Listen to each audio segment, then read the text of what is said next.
for his train, which ended outside the women's washroom. Don't go. My ragged horribleness, all snot and misery, was a shame. The people around us, checking their phones, living their lives, adjusted their energy to accommodate ours. There wasn't a soul in that cavernous underground cell who wasn't tuned into our performance. We were a farce. He looked at me, his eyes narrowed. "No more," he said, in a voice conscious of all that humanity. "I'm done." I knew that tone. Sam could accelerate rapidly, and we'd sped before.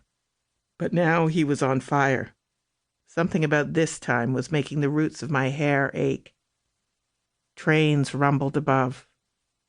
I pushed in to fill up all the space beside him. I pleaded with him with my voice and my eyes. I said, "I'm so sorry," in great heaving gulps. But I meant, "Save me. I am slipping under the waves. You are my life raft. Do not let me sink to the bottom of the ocean." My hair was plastered to my face with my tears. He stepped away from my pull. "Please don't go," I said.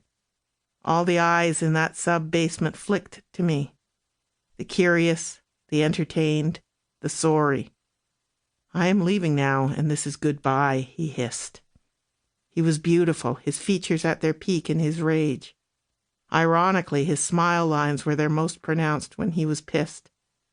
"Will this be the last time I see you?" I asked. It was a tectonic question, a final slam against his resistance.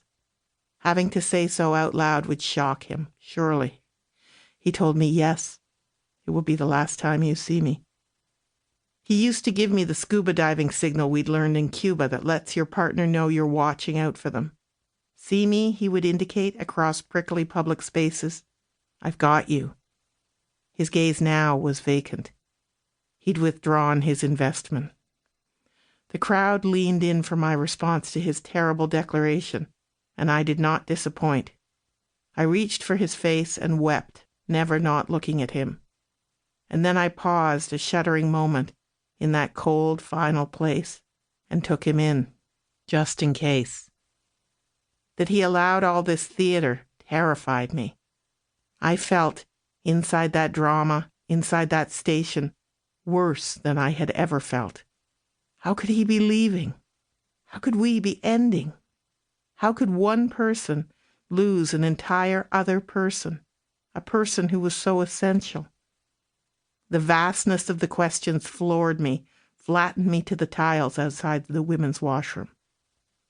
Boarding began, and the underground procession, whose ranks included a furious man who was a container of all our life together, all the moments that were ours alone, ready to board a train.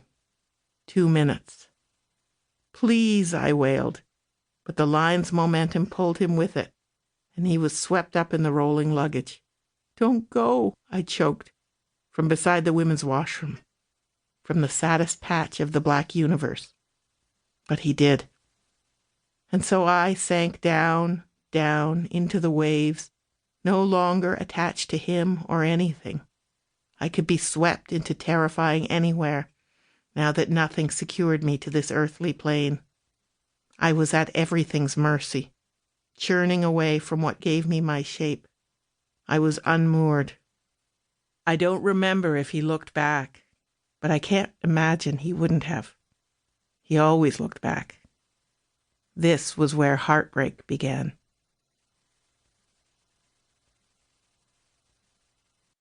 One, heartbreak. Like disappointment and decline, heartbreak is universal. All of our histories are littered with it, in forms and degrees.